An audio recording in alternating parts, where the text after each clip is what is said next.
And welcome back, everybody, to another episode of Bubba and the Bloom, episode 185. Coming at you on a Friday afternoon. I had some parenting duties take over on Thursday evening that prevented the Thursday show. We were locked and loaded and ready to roll, and life happens. So everything's good. Nothing to worry about in that regard. We're just things happen. So we are coming at you on a Friday afternoon for starting pitching review part 2.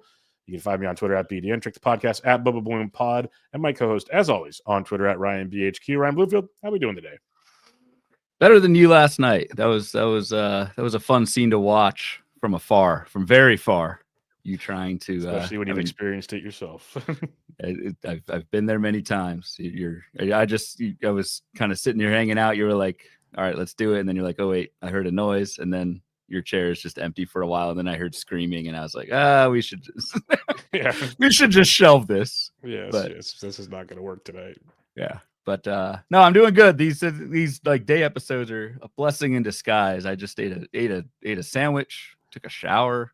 Feel like you didn't have to shower for the show. It's okay. It's a potentially new audience, the matinee crowd. So we got to look our best. I still kept the hoodie on, but got to look our best. Nice. Yeah, no, we'll get you guys the usual goodness as always, and thanks for those. I know there were already some waiting for us to go last night. Apologies on that one, but we'll get you covered as usual. And barring other snafus, we'll be back with you guys Tuesdays and Thursday evenings as usual. But that is life, and no matter what, like we say, you're going to get you 2 episodes a week. That's how it rocks and rolls around here. But we also made an announcement on Twitter earlier this week, and then on the show on Tuesday. For those that have not noticed yet, we do have a Patreon account for the show, and you guys are starting to fill it up, which is fun. The Discord's starting to get going. So at patreon.com/Bubba Bloom Pod, go check all that, or it's just Bubba Bloom on the Patreon. It's emails BubbaBloomPod@gmail.com if you're curious. Yeah. But any other thoughts on that, Ryan, as we're kicking things going? You dropped the post. I'm working on something that'll be, I think, very helpful once I get it done in the next day or two. Yep, just dropped a post with all the Bloom boards that we showed at the live show, and then I just did some kind of notes and thoughts on those boards. Put that up yesterday, and then you'll do your note stuff soon. But it's been a good week for the podcast. It's been really cool just to see. I think we got like a little over 20 people so far, and like you said, the Discord's starting to go. So I know it'll take some time to kind of build all that up, but appreciate everyone who has signed up already. It's really cool to kind of at least start to get a little bit of a swell there. So we won't try and plug it too much to crush your ears, but patreon.com/Bubba Bloom. We're doing fun things over there, and again, it's just a way to support the show. We do this year round, twice a week, so would appreciate you guys checking it out. And one last thing I'll mention, as we will go over starting pitchers ADP 31 through 60 on this show. The next show I'm going to say it's going to be Tuesday night will be 61 through 90 plus some standouts. Then we'll head to relievers. By the end of the next week, reviews, dunzo pretty much. So I wanted to mention that. But I wanted to throw this out here because finally got my first DC, Ryan, and I have just officially got on the clock. Second. Oh, you're on the clock. I just, as we're speaking, on the clock. I have the 13th pick. You were 4 picks away when we went live. I told you. We got Vlad Sedler in this one. I got Curlin. We got Waxman, because what draft is Waxman not involved with? We got friend of the show Zito and some others in here. So at this turn, we've talked about it before. Acuna went right before me. We've talked about how this back end, and we looked at meatball and whatnot. It's kind of fun, Ryan. So there's the situation. I could go Skeens or Scooble, which listeners to the show know usually not my style. Let's be real about that.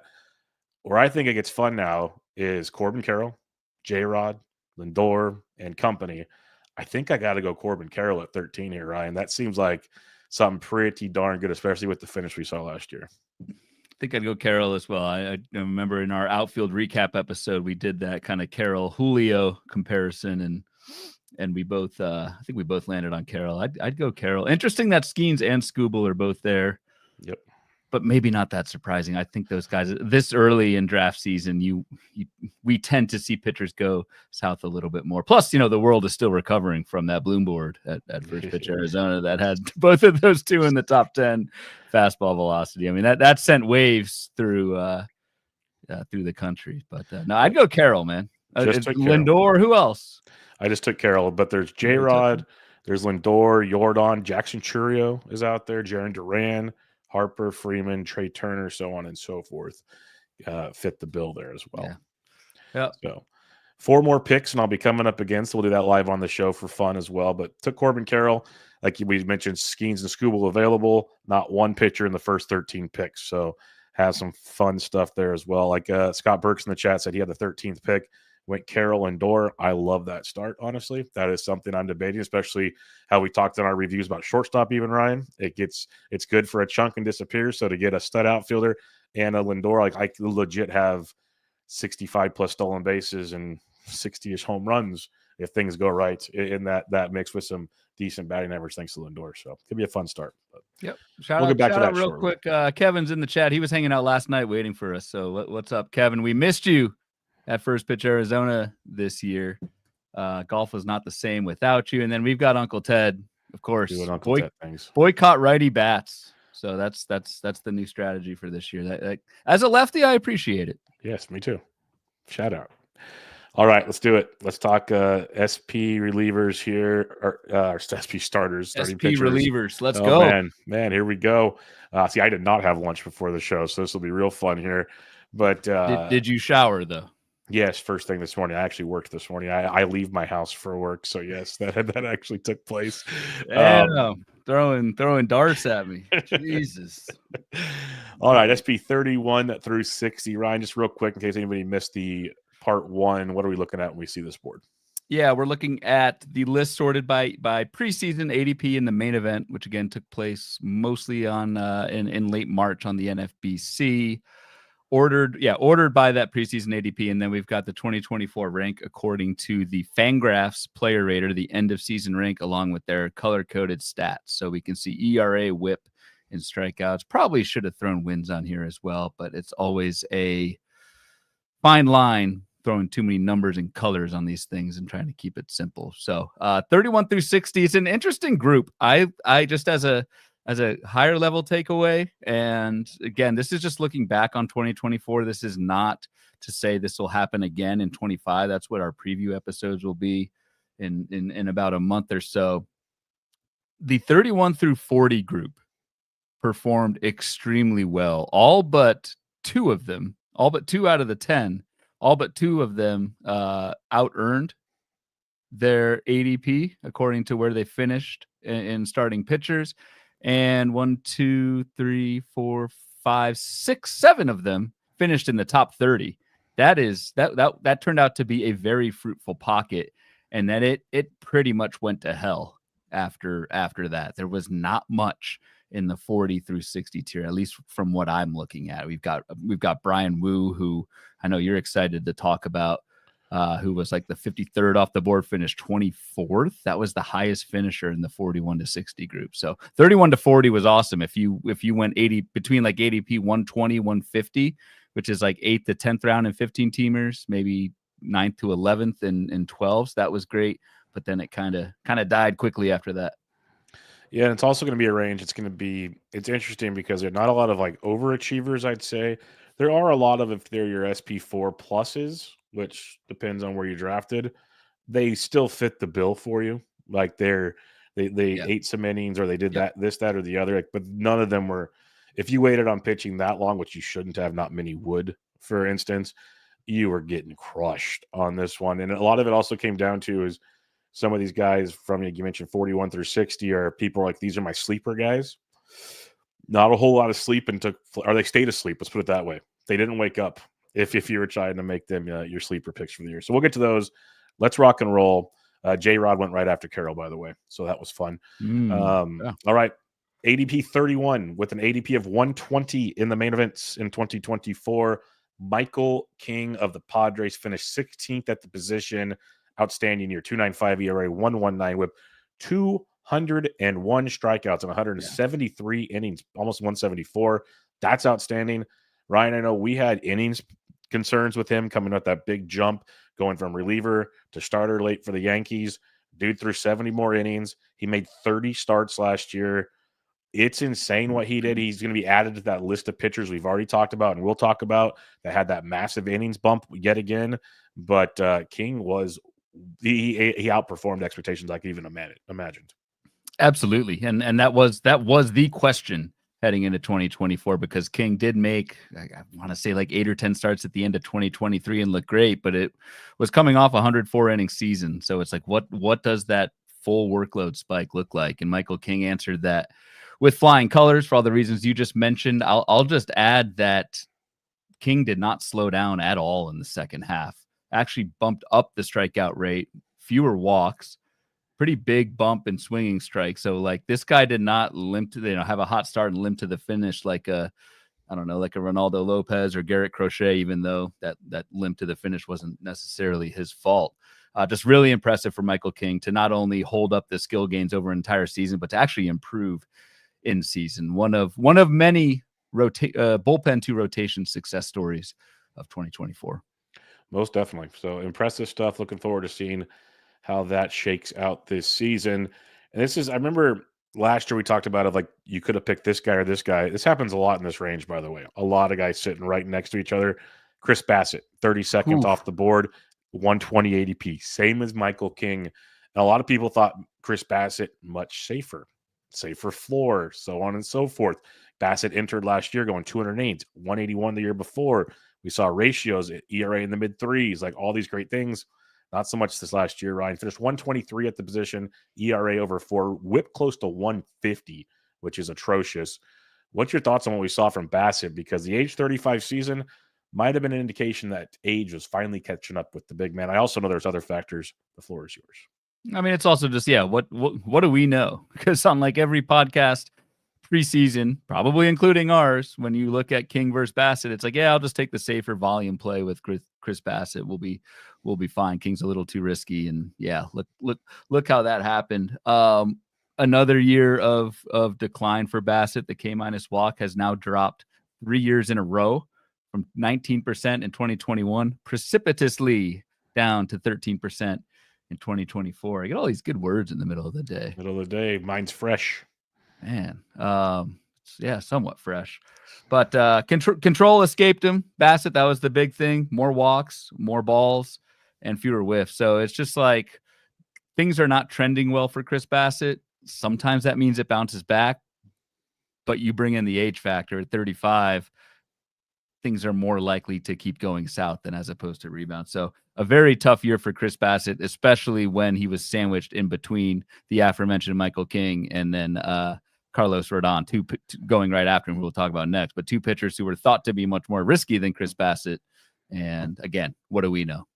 Yep. What do we know? And you mentioned Rodon, 33rd pitcher off the board, ADP of 121. So this bubble, same area here.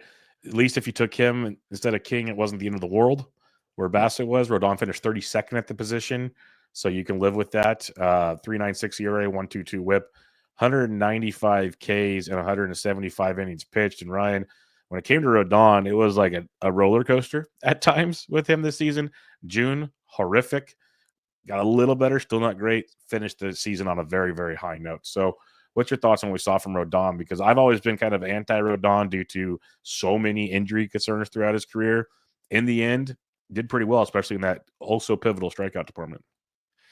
Yeah, and I mean, we want to talk about a Michael King inning spike. What about Rodon, who not only like was hurt all year last year, but like the skills were absolutely terrible. So Rodon had to do two things. He had to last the full season healthy, and he had to kind of correct a skills collapse that we saw in 2023. And he stayed healthy. 175 innings is freaking sweet. And the skills didn't go all the way back to 21-22 when he was like a legitimate top 5 pitcher in baseball, but they were still pretty damn good. The ERA indicator is actually a little bit better than Rodon's 3.96 ERA. The whiffs came right back. So, I mean, the only kind of, well, I shouldn't say only, I'm still concerned about the injury history. Again, that's just probably the way we both think about pitchers. But, I mean, everything outside of like a pretty heavy fly ball rate for Rodon looked really good. The nice thing about Rodon is he went back to dominating lefties again last year, which given his home park in Yankee Stadium is a big deal, because if you struggle against lefties in Yankee Stadium, that usually means a ton of dongs, and we don't like a ton of dongs. No dong parties on the show. No dong parties. All right, the 34th pitcher off the board, ADP of 122. Still in this pocket was one Nick Pivetta. Finished 67th at the position, 4.14 ERA. Whip was good, though, 1.13, and 172 Ks and 145 innings pitched. This is a Pivetta who we saw in 2023, Ryan. Things were rough, and they started using the opener, pitch mix change, finished the season strong. For the most part, carried it over to 2024, not like to the same dominance we saw at the end of 2023, but serviceable pitcher. He's now giving you at least 142 innings in 4 straight years. I know we want more, but still, that's not a bad floor situation. So by no means is Pivetta like an ace, but he's been very serviceable now for 3 to 4 years. Yeah, and even like I don't think this was necessarily that bad of a pick. And full disclosure, I am a Pivetta supporter, so like trying not to infiltrate my bias here, but for Pivetta to miss a month of the season and still finish 67th when he took him 34th, like that's not the end of the world. This was just more Nick Pivetta, right? Like the skills are always there, the results kind of any starting pitcher last season with a 4+ ERA, minimum of 80 innings, the highest strikeout minus walk rate of any pitcher that did that, Nick Pivetta. But and that's probably why I'll be a sucker again next year and be back in, because the skills are absolutely there.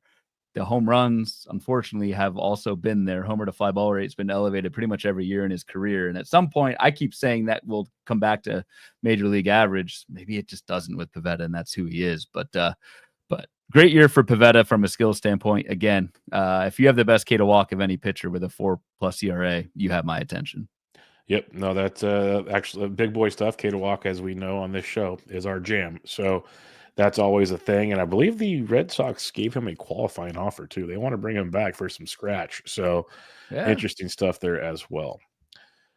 All right, the man on this board, the one we all care about the most, finished highest on this board, just ousting one other guy, one Shota Imanaga, ADP 128, 35th starting pitcher off the board, finished 6th at the position, 2.91 ERA, whip just above 1, 174 Ks and 173 innings pitched in his first season in the U.S. playing Major League Baseball. Still very bitter that this contract he signed was so insanely nice that the Giants couldn't do that.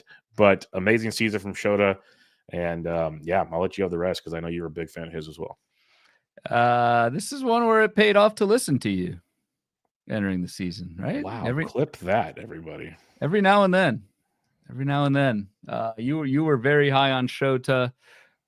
Just interesting that I know injuries were involved with this, but preseason there was like no debate between Yamamoto and Shota, like who would be the better pick. The ADP was so far apart between those guys, and Shota outperformed Yamamoto. Again, Yamamoto missed a ton of time. I'll bring up first half, second half splits again here because like I did with Michael King, because in King's case, it was like, how did he handle the higher workload? In Imanaga's case, it's how did the league adjust to Shota Imanaga, seeing him like the second, third, fourth time around. Skills actually got better in the second half. K to walk went from 20 to 21%, so slight improvement, more whiffs, more first pitch strikes, more Ks, fewer fly balls. Like as the league got used to Imanaga, didn't really matter. And that for me, that second half, really not only just holding what we saw in the first half, but actually improving on it a little bit, gets me really excited for the 2025 prospects for Imanaga. But man, top 10 season in your first season in the majors is pretty damn good. And I think he had a 290. Yeah, he had the 291 ERA, but I think he had a 10 earned run game. I was just about to say, let's not forget June 21st, the day that will live in infamy. Oh, I remember. The day game versus the New York Mets, 10 runs and 3 innings pitched with 3 strikeouts. Yes, that was a bloodbath. So when Ryan comes out with his usual bloom boards of can we erase that one stat situation, man, what could have been in theory with Shota on that one. Even had 3 starts before that had a 7 earned run game, but yeah, he had that month window. It felt like where it was a little rocky, where he just seemed dominant the rest of the time. Yep. So hey, could be growing pains for him as well. There's a lot of that kind of stuff. So and the thing with Shota, one of the concerns I know we've talked about on this show and others have is when foreign players come to the U.S. and have to adapt and all these things. And Shota was on like the McAfee show and MLB Network. He was loving life. He was doing interviews talking about pizza and like all kinds of, like, he was adapting better than I've seen most, and it was pretty cool to see. So it was fun. He is one of the more fun pitchers to watch. Yes. Like pitch in a game, just his reactions. Like when he gets smoked, he's like, yeah, that was kudos. Yeah, pretty much. Like there's nothing to really not like about Shota in any way, shape, or form. Congratulations, Cubs fans and Sarah Sanchez, as you get to enjoy that for quite some time. Merrill Kelly, 36th pitcher off the board, ADP of 129. You could have picked Merrill Kelly over Shota, folks. That would have been fun. Kelly finished 103 at the position with a 4.03 ERA, 1.17 WHIP. So, not horrible, all things considered, but 63 strikeouts in a whopping 73 2/3 innings due to injuries. So, thoughts on this one, Ryan? And this is one, and maybe I need to kind of look at this more at a macro level, but like this predicting starting pitcher injury thing, like I was very in on Merrill Kelly because the skills were good in 2023, but also was coming off a 200 inning season, then 177 last year. And then, I thought this was one of the more stable guys around, similar to like a Chris Bassett, who we thought had a super high floor and was super stable. Both of these guys kind of shit the bed. So Merrill Kelly, again, it wasn't really the skills that were that bad. Like the strikeouts were way down, but again, he's hurt. You don't want to look too much at the skills. And I believe it was a shoulder. So it's just trying to predict this stuff is very, very hard. I would have smashed the over on 73 innings for Merrill Kelly before the season, but it's tough. And now he's old and coming off a shoulder, and I don't know. It's kind of sticky. It is a scary situation, to say the least. I'm with you on that one, but maybe if the price is right, life will be good. 37th pitcher off the board, fell quite a bit due to some preseason injuries, was Sonny Gray. ADP of 133, finished 23rd at the position. I had a lot of Sonny Gray this year. Dude had a 3.84 ERA, a 1.09 WHIP, and the most surprising thing about the entire season from Sonny Gray, 203 strikeouts and 166 in the third innings pitched. Yeah. That is the second 200K season. The other one was in 2019 and 175 innings. Otherwise, it's usually a middle of the pack strikeout guy. So massive bump this year, Ryan. Massive bump in Ks, supported by a pretty big bump in swinging strike. The last 3 years for Sonny Gray, it's gone from 9 to 11 to 13, and league average on that is right around 11. So Sonny Gray is doing things. The big driver behind that is his sweeper. Sweeper is one of his best pitches. It's his best pitch. It's one of the best pitches in baseball. He had a 26% swinging strike on a sweeper. That is among the best you'll see in baseball for any pitch. Throws 4 different pitches, basically 20% of the time. So a nice, well-rounded arsenal. I think the other takeaway that I've got with Sonny Gray is you mentioned the injury concerns entering the season. It was a hamstring, and yes, Sonny Gray missed some time early on. I think missed a starter too, but I thought the ADP drop was a little bit severe with that. Like once the hamstring was fine, he was good to go. It's not an arm thing. Once he was healed, he was good. So that's probably another takeaway I've got. If we've got more spring training kind of leg injuries, like Justin Steele was another one. It wasn't spring, but had that hamstring in his first start of the season, came back and was just fine. To not overreact too much to that stuff. That's why I was buying on the Sonny Gray. Like you said, it was nothing to do with any shoulder, elbow, anything. So I'm like, let's do it. It was like a couple years ago, Musgrove broke his toe with weights. I'll take the dip on Musgrove the whole time. We were talking about that. Gray, I was all about, and it worked out this time. And I agree, usually should based on the type of injury. All right, the second best pitcher on today's show due to stats from the 2024 season is one of the amazing pitchers in the Mariners starting rotation, Bryce Miller. ADP of 137th, was the 38th starting pitcher off the board, finished 7th at the position, a 2.94 ERA. The whip is just a thing. It's like more cowbell in Seattle, 0.98 whip. All these boys just bring the whip. Like we'll talk about Woo, another one below 1. These guys are nuts. 171 Ks in 180 innings pitched. The pitch mix change is well documented, Ryan, this past year. So what do you got on Bryce Miller? Because it was very effective as well. It was, and that pitch mix change was the old Seattle splitter, as I like to say. Every single one of these guys like throws a new split finger, and for Bryce Miller, it worked really well because entering the season, Bryce Miller was basically just had an elite fastball and nothing else. threw the new splitter almost 20% of the time, got a bunch of whiffs, got some ground balls. That really helps. He is, and this is a Kevin Gossman formula for success. Like there isn't really a third pitch there. The sinker's really bad. The sweeper's not good, but you can live off four seam split and do quite well. That said, with Bryce Miller, I think he's going to be a little bit too inflated in 2025. Like the Sierra, which is our ERA indicator of choice, was almost at 380. This guy, you mentioned the whip with Bryce Miller, but it was a 237 BABIP. That is so low for starting pitchers. I don't think that happens again. And really the K- walk, like barely above average strikeout rate, good control, but like, I don't know. I feel like we're going to bank on a repeat for Bryce Miller, and I don't think it's going to be there. But hell of a season for him. I just think there was a little bit more luck involved than most think. Yeah, you'll still be good. Like it's just still be good. The price you're gonna have to pay now is different. Like in Thomas's scenario, he traded 1 year of Logan Gilbert for 3 years of Bryce Miller. He missed out on Gilbert's year last year, but got Miller plus 2 more years. That's a great trade. Like in a keeper type situation, that's a phenomenal trade. There's nothing, even if Miller regresses some, which he should, that's still probably pretty darn good. I'd be pretty pumped on that. So great season. And again, we'll talk about Woo pretty soon and just keeps rounding out this Mariners situation. At the same ADP as Bryce Miller was one of the most popular pitching names discussed at First Pitch Arizona, and that was Hunter Greene at an ADP of 137, 39th pitcher off the board, finished 14th, a really good year for Hunter Greene, had a surprising 2.75 ERA and a 1.02 whip. Not sure which one's more surprising, but both very, very much so. 169 strikeouts in 150 innings, not as surprising, but I just say the whip and ERA because the dude's been a 4.5, basically, give or take some ERA in his first 2 years, and the whips 1.21 and 1.42 before this last year, Ryan. So, what are your thoughts on Hunter Greene? Because this was one of those kept the ball in the ballpark, and look what happens.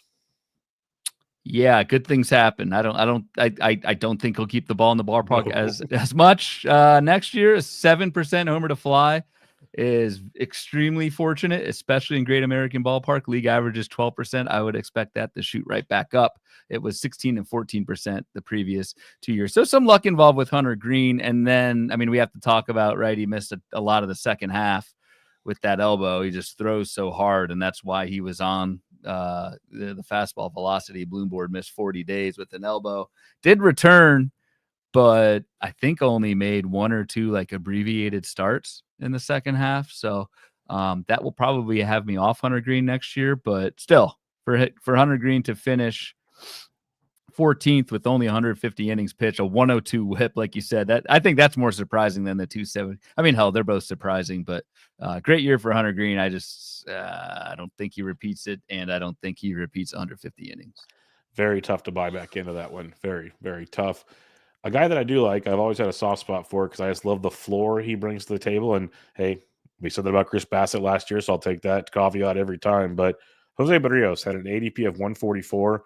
He was the 40th pitcher off the board, finished 28th at the position. Again, like I said, phenomenal floor. Could have been a great SP3, 3.60 ERA, 1.15 whip, and 153 strikeouts. Now 192 innings, so it's always kind of been a thing at least the last 3 years, strikeouts with Barrios, but he's still only 30 right now. He'll be 31 this season. It feels like he's been pitching forever. He's been in the big since 2016. But outside of one drastic year in 2022, we've kind of gotten the same blueprint every year with Jose Barrios. That's what I'm looking at. So Barrios' ERA the last 4 years, 3.52, and then the disaster, right, in 2022, 5.23, but then came right back to normal, 3.65 and 3.60. So like, and that's not really a Barrios specific takeaway for this year, but for other pitchers out there drafting with like some wild performance spike in 1 year, take the longer view and try not to focus too much on one season. It would have helped immensely with Jose Barrios entering last season, and yeah, was good for him to continue that in 2024. Still doesn't do anything well except just pitches a lot, which has value because you can get Ks. And if the ratios are good, like they've been again for 3 of the last 4 seasons with Barrios, everything else is going to fall in line. So it does. Someone that does not excite me all that much, like a 20% K rate last year is pretty bad. But when you throw 192 innings on that, it turns out to be pretty good in fantasy. Yeah, he's one of those guys. If you go and get 2 studs that strike out a ton of people, you throw Berrios and his ratios in there with it. Like, that's pretty strong when all things are said and done. So, though you technically could have said the same thing about Chris Bassett and Merrill Kelly last year. Yeah, he definitely could. I do think though, Bassett 35, Berrios 30 does help a little bit. Agreed. Thomas perfectly is in alignment with me. I do not understand what to do with Berrios, and that's same. All right, now that we're kind of at a paused moment, the top 40 discussed, I am back on the clock. So let's make this second your pick draft, here. Dude, your draft is nuts. When did it start? Like an hour ago? Couple of, but yeah, we're on the turn. The early rounds go fast. But all right, so who went? Since I've picked, J-Rod went right after me. Then on the turn, Scooble Skeens. That's fun. To the same team. Yes, on the turn. And then Lindor just went before me. That was the guy I wanted. So maybe they're listening. Maybe they're listening. Maybe Team 14 is in the chat. They could be. I don't know the last name. Very possible. But I'm looking at I'm really high on Jackson Chourio. This might be too high, but I'm a fan of what we have there. So I'm tempted to go Jackson Chourio. There's Duran. Trey Turner is always fun. If I still want to attack shortstop. Then you got starting pitchers like Zach Wheeler if I want to. Where would you go, Ryan? Because I'm kind of thinking I might splash with Chourio with Corbin just for fun. So Chourio's not making it back to you. No, none of these guys are. Yes. None of these guys are, but specifically Chourio. If it's me, I go Zach Wheeler. Yeah. Or Trey Turner. But I should, I think, go Turner to keep with my shortstop mentality. That should be where I'm at. I love Wheeler. I already took Wheeler before. So, yeah. I think I might take Trey Turner, even though Chourio, man, I think he's like the next Acuna. Then take him. Yeah, screw it. We're going Jackson Chourio. Let's have some fun here. This is a November draft. Let's go. Corbin Carroll, Jackson Chourio on Team Bubba to start things off. Let's Bubba, dance. Jackson Chourio guy. Big fantasy, baby. Big fantasy over here. Watch out. Big moves. All right, back to your regularly scheduled program. I should not have that's another Chourio in the early second. Holy That's crap. where we're at. That's just fun. That's just legit ADP. Like it is? through 11 DC so far. Jackson Chourio's ADP is 19. He's gone as high as 16, as low as 36. That because it's updated on the site now, like on the draft boards. So that is legit where he's going. I thought in our meatball draft, which given that was in August. Yep.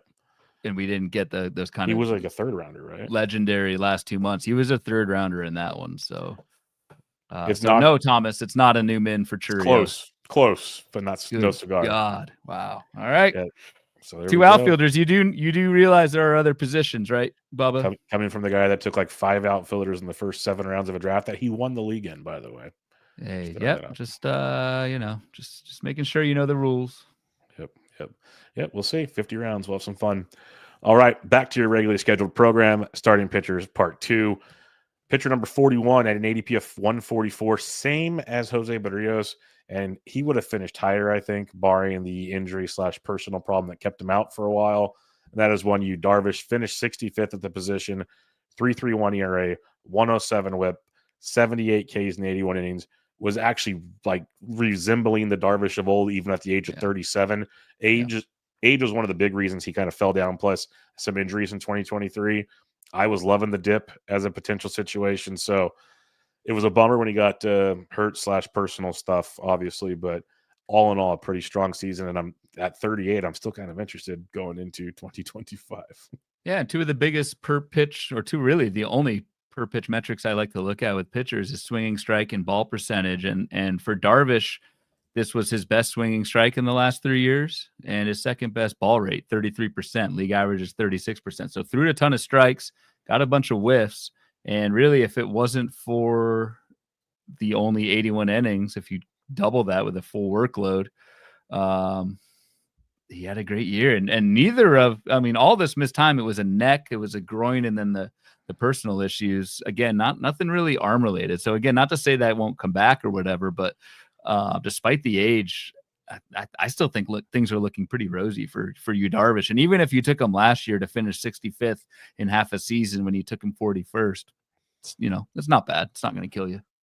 Yeah, no, I'm with you. Like it was fun. Just it was a bummer that he couldn't keep that run going. So I was thinking 140 innings, that would have been a heck of a season for you, Darvish. All right, starting pitcher 42, ADP 154, finished 93rd of the position.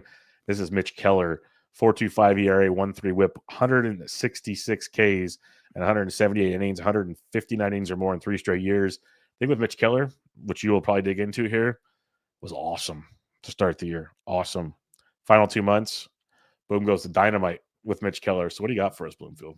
Yeah, a lot of it. Yeah, that's you covered it well. This is probably so far.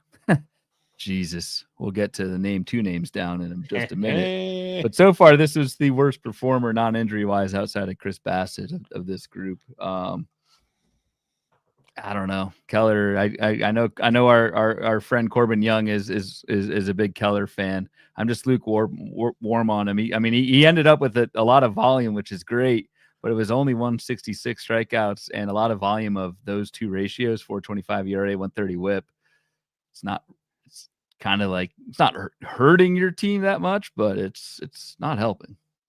No, it's just a bummer, like I said, because early on bet you there's a lot of teams near the top of boards that had Mitch Keller on them, and they're sitting real happy with life. And he's one of those pitchers and players we talk about that probably should have been dropped at some point in like August and was not, and people might have kept pushing him out there, and things got a little rough. Yeah, the first second half, the kid walk was the same exact strikeout rate, same exact walk rate.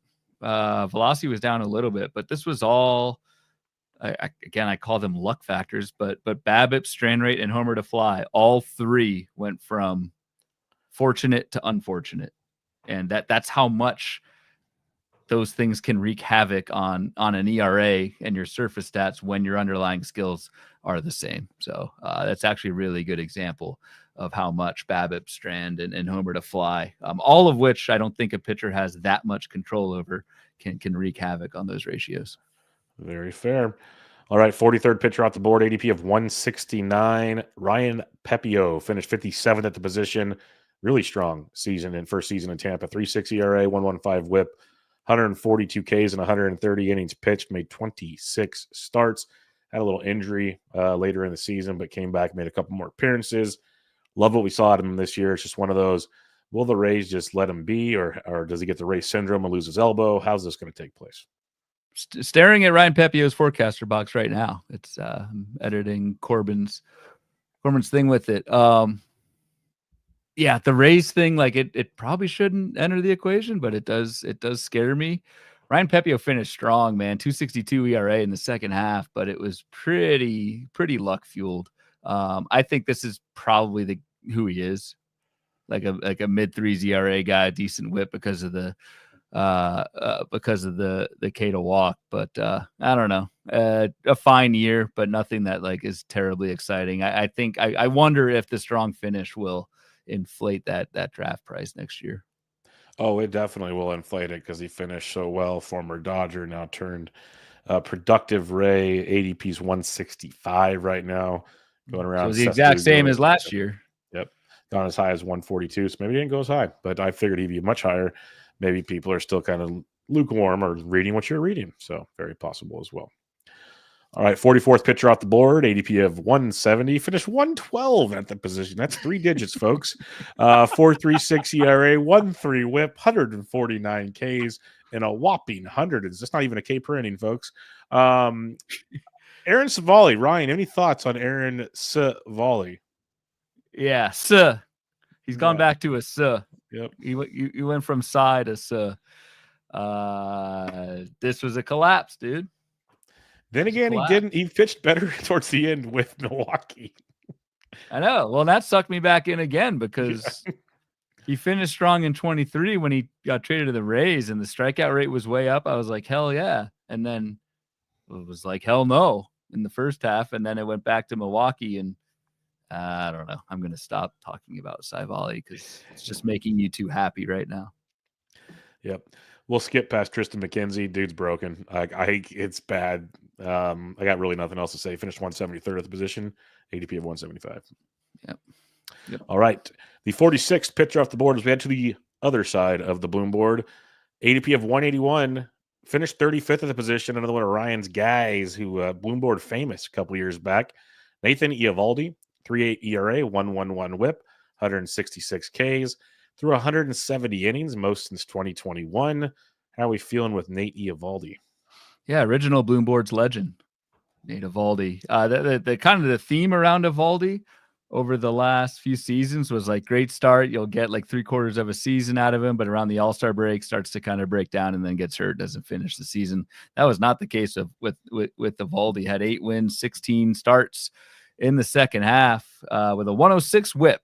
Like that'll play. Velocity held strong, swinging strikes held strong. This was a very good season for a guy in his mid-30s, and he lasted pretty much the entire season. He spent some time on the IL, but it was early. It was most of May with the groin strain. So awesome year for Eovaldi. This was the year to get in. He'll get paid. I believe he's a free agent. He's a free agent. Texas wants him back. They've been very clear on that, but he is a free agent. Yes. Yeah. But yep, I'm happy for anyone who is a Bloom board's legend. I like to see do well, even if it's a year or two after the fact. There you go.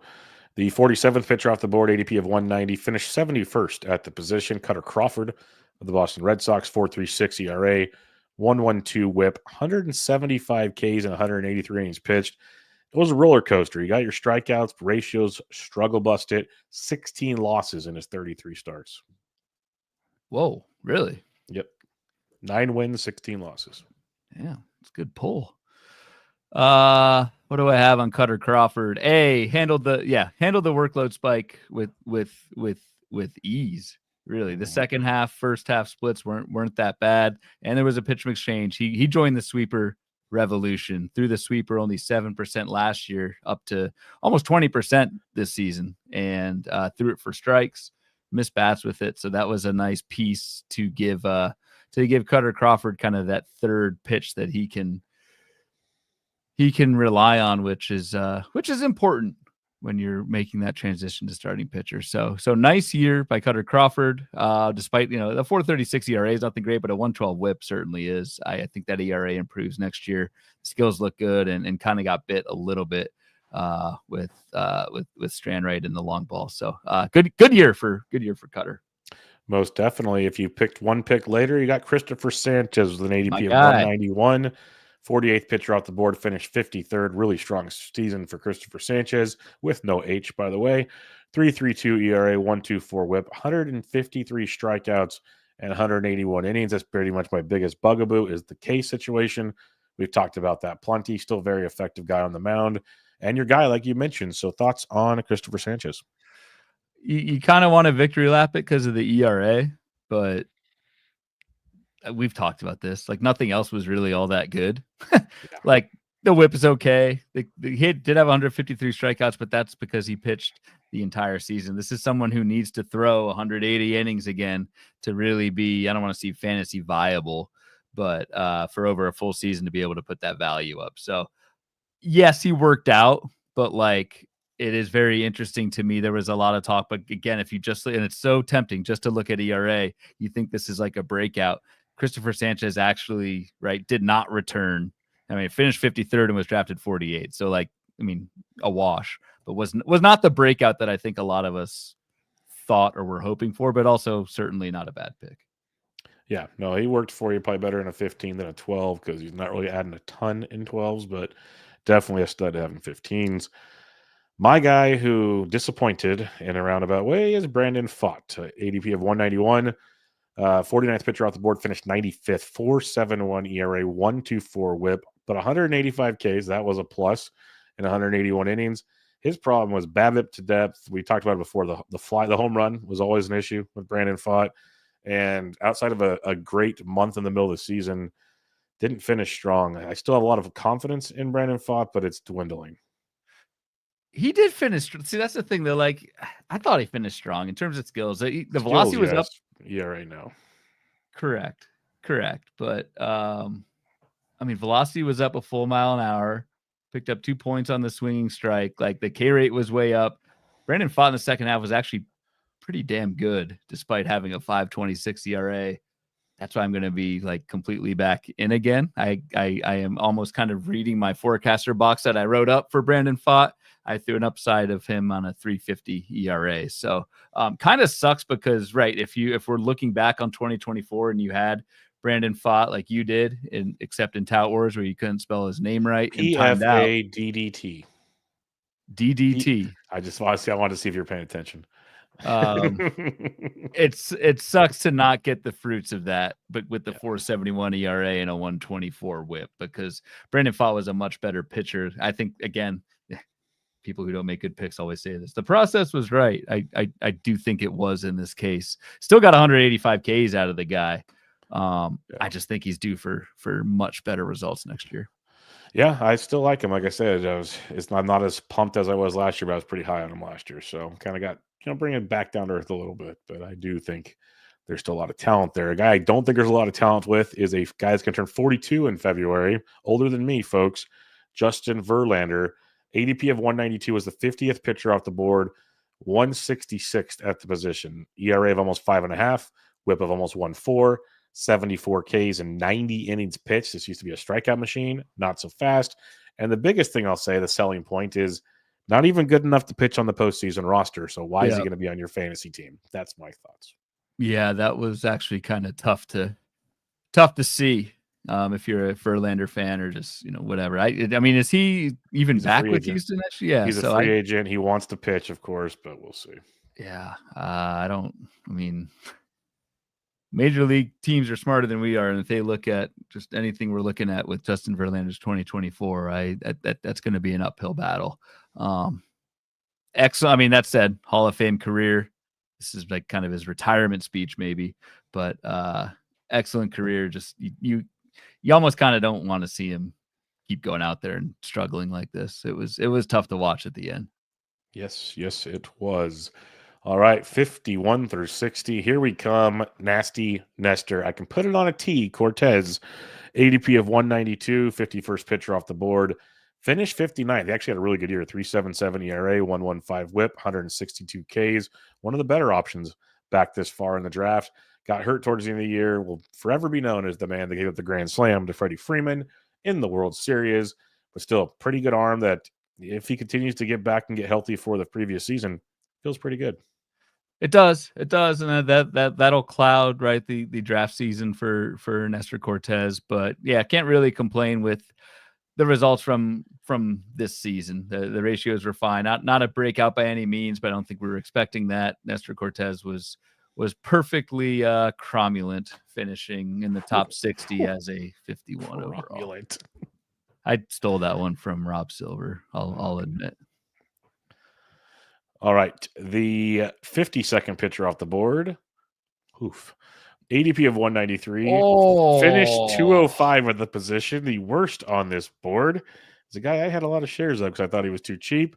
Apparently, I should have stayed away. 6.23 ERA, 1.65 WHIP, 83 strikeouts in 117 innings. That's one. Jordan Montgomery, who I will say this much, is going to be pitching with so much anger at his own team this year. So what's your thoughts on Jordan Montgomery? You just picked up his $25 million option. Yeah, my man may be pitching with anger, but he's doing quite well for himself. This was gross. This was gross. I have nothing else to say about it other than I remember what I said about, who was it? Jose Barrios. Yes. Consistent guy, sudden ERA spike, and then went right back to where he was the following 2 seasons. Why can't Jordan Montgomery do that? Oh, no, I'm very interested in a late round Jordan Montgomery. I'm full-heartedly. ADP's 390. I am very interested in Jordan Montgomery at 390. Yeah. I am too. It does, we'll see. This is kind of more narrative stuff, but was not ready to pitch. It's flat out said it. Came out and said flat out said I had the late start. Looked like he put on a few extra pounds. Like it didn't, and I'm not just saying like it's just he was not ready to pitch this season. And this could go one of two ways, right? He keeps getting paid and whatever, or kind of the fire inside who will be a free agent following next season again, does he come back kind of like you said, angrier than ever, even if it is at his own team, and pitches better in 25? But this was absolutely brutal for Jordan Montgomery, but I wouldn't give up on him totally. Nope, not yet for sure. 53rd pitcher off the board, ADP of 195. If you waited and took him instead of Jordan Montgomery, you're pretty happy. Bryan Woo finished 24th at the position, 2.89 ERA, by far the best on this half of the board. 0.9 whip is the best on this entire board. 101 strikeouts and 120 innings pitched. That's a little less than desired. But also, man, he had the forearm issues twice. It seemed like he was going to have Tommy John surgery multiple times throughout the year. And he's kept pitching, got the job done when he was out there. I'm still absolutely terrified of all things Bryan Woo. Okay. Because I am too. I am too. He was just living on the edge all season. It was just like, Woo is hurt. He has arm soreness. He's not going to go on the IL. Oh, wait, he's going to start. Oh, he just pitched 7 scoreless innings with like 6 Ks and 1 hit.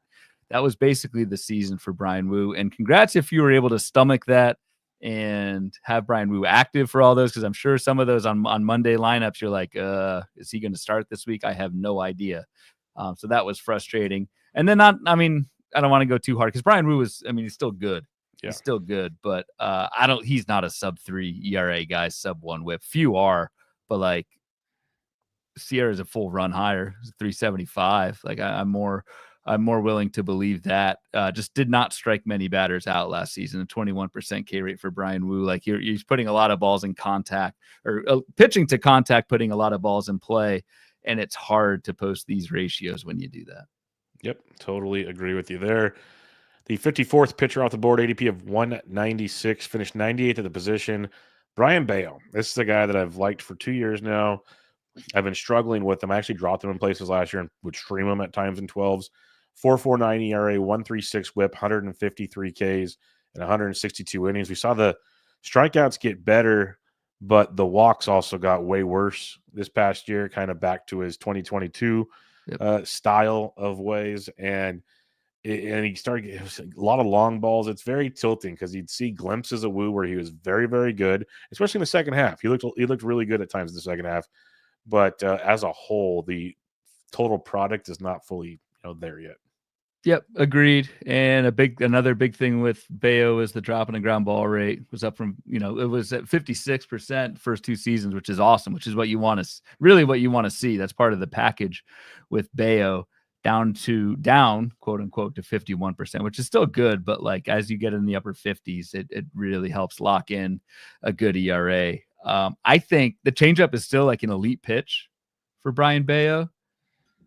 Pitchers or hitters are just laying off it. He's not throwing it for strikes. And I think he's just so reliant on that changeup that if it's not spot on or he's not throwing it for strikes, you start to see what happened with Bello in 2024. So doesn't miss really any bats with the fastball. So it's all slider changeup. And once hitters kind of pick up on that, it's tough. That fastball has to improve for Bello to get better. Yep. Hopefully he can find it because you said that other pitchers are there. It just needs that one little thing to make it work. Talk about a guy that made a pitch mix change. Your 55th pitcher off the board, ADP of 200, finished 69th at the position is Luis Severino.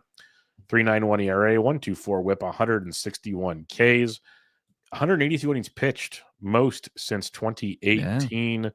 Going to be a free agent this year, something to think about. But definitely, I know Eric Smolsky highlighted his pitch mix change and along with the rest of the Mets in Arizona, and that stood out in a big way for Luis Severino.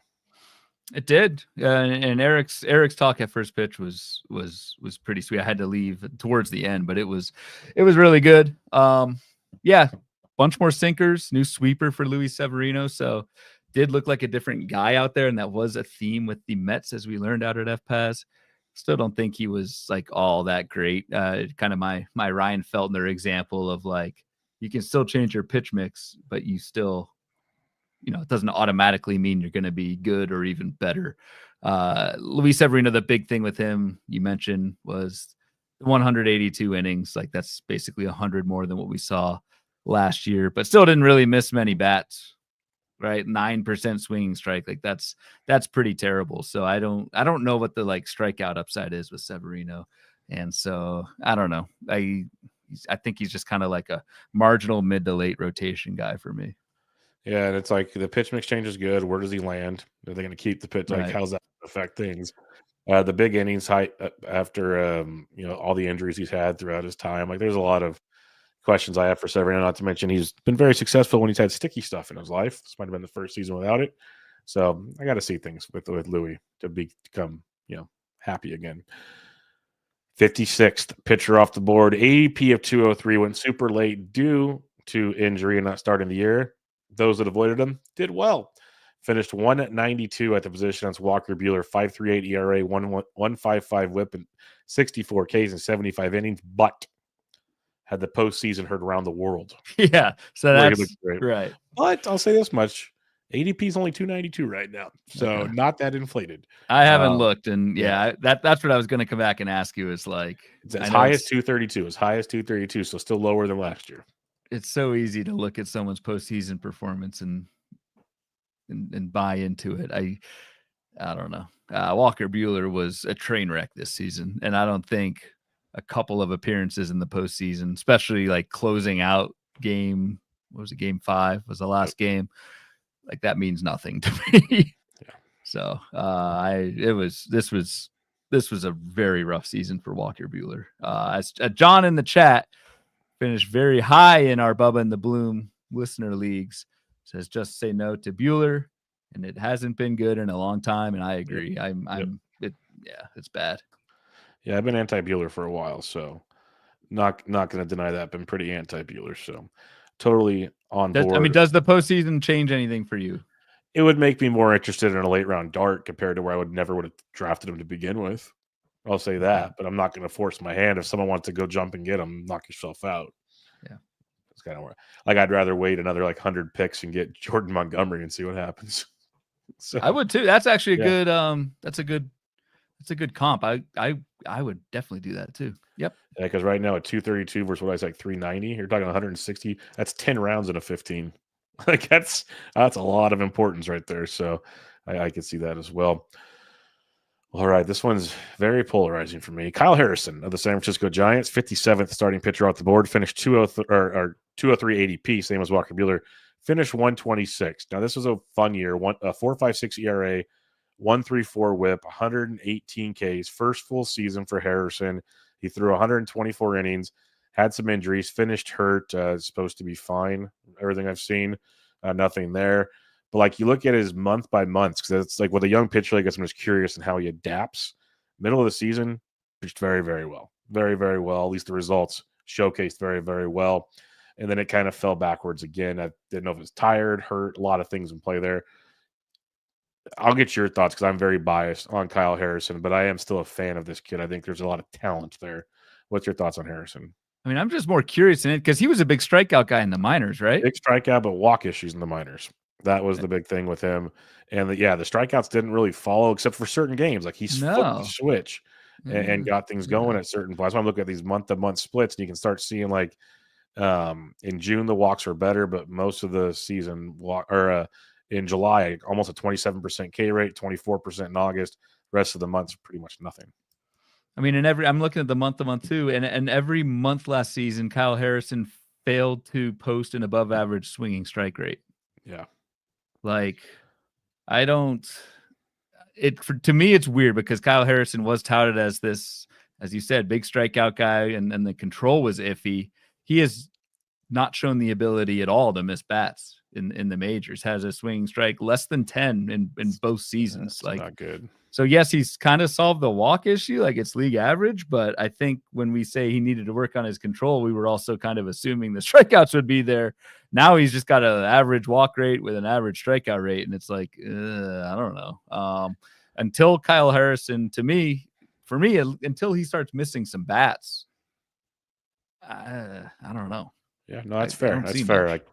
And he finished the year on the IL with a shoulder injury, so we'll have to kind of wait and see there, obviously. But I'm with you. I still believe there's some skills there. It's just not panning out, to say the least. All right, a couple more to go here. Talk about a guy that's not panning out consistently. And on the left side, Reed Detmers at ADP of 207, 58th pitcher off the board, 195. Worse than Walker Buehler at the position. Let that sink in for a couple seconds. 6.7 ERA, 1.56 whip, and 109 strikeouts in 87 innings pitched. Had a couple amazing starts just to like suck everybody in and then boom, blow it back up. This is a guy that we actually can see the skills from time to time, Ryan. We just have zero consistency with said skills. Yeah, kind of gave that giant FU to all fantasy managers at the end with that infamous two-step where the White Sox just destroyed them. And I don't know what happened the second one, but I don't think it was good. At that point. Doesn't really matter at that point. Exactly. That was with like 2 or 3 weeks left in the year. So that was interesting to see online, folks' reactions. No, terrible year for Detmers. This is kind of like a bad Nick Pivetta. Like you still like the skills, and the skills still look, I mean, semi-decent.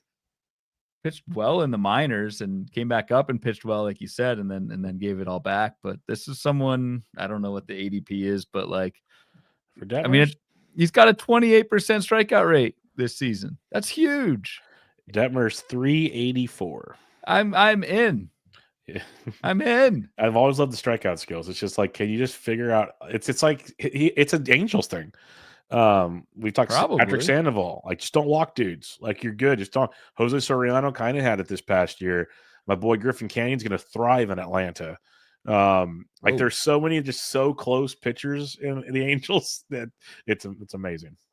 Yeah, I at that price at around 400, you're not going to find someone who can strike guys out, and even the walk rate, like, I don't know, ball percentage is league average or better. Like, I don't know. He may still continue to get crushed, probably will, but Reed Detmers, there's something there at least, unlike some of these other guys going around him. Like, it's a fun range. I know we're not doing the preview, but just like at 379 is Osvaldo Bido, then at 383 is Kramer, then Detmers, Tyler McGill at 385, the potential Sagano at 389, Jomo at 389, Frankie Montas at 389. That is a Jomo or Detmers. You know, one of those guys is going to break out again this year. Which one? I don't know, but one of them will. I have more confidence in Jomo breaking out, but Detmers has the better strikeout skills. I kind of lean Detmers at that point. In a DC, I'd probably take Jomo just because he'll be in the majors all year unless he gets hurt. Detmers go back to AAA again. Yeah.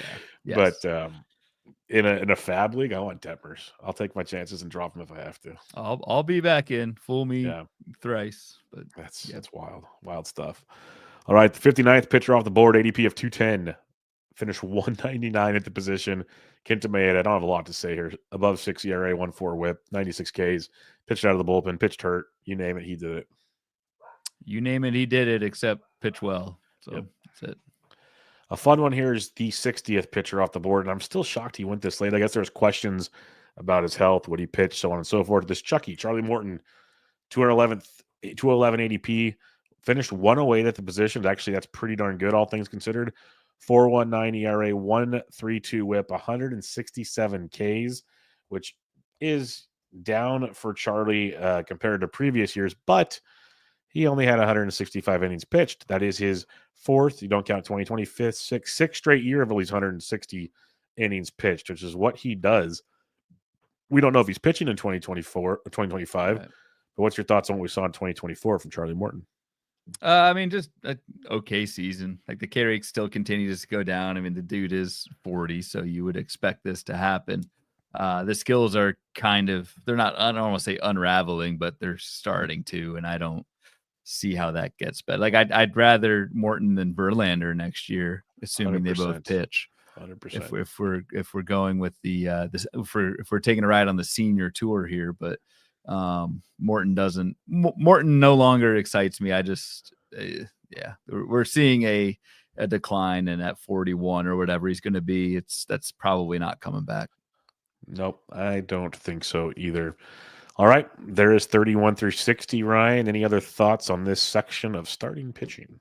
No, like I said, that last group was kind of brutal, 40 through 60. Like, and I think a lot of times we think of all these late breakouts, like a Ranger Suarez, who I believe will be in the next show. Even the guys in this group who broke out, it's like, oh, I can find pitchers later. Like, not really. Like, you can, but there are a ton more. We just listed a ton of them from the 40 to 60 range.